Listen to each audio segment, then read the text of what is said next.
Yesterday wasn't the best day to try and get back into cycling. At 8 degrees, feels like 6. Hence the long sleeve top. Headwinds blowing over 40 k's. Hard work, really hard work. Probably going to regret this. Coming to a junction. See you later. So I don't know if you can really tell from this video, it is blowing a freaking gale out here. Right into my face as well.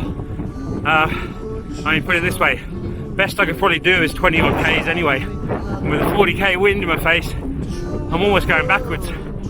This is downhill. Okay, I'm not pedaling, but holy crap, this wind is outrageous. Oh well, I guess it will build some muscle and possibly a bit of stamina.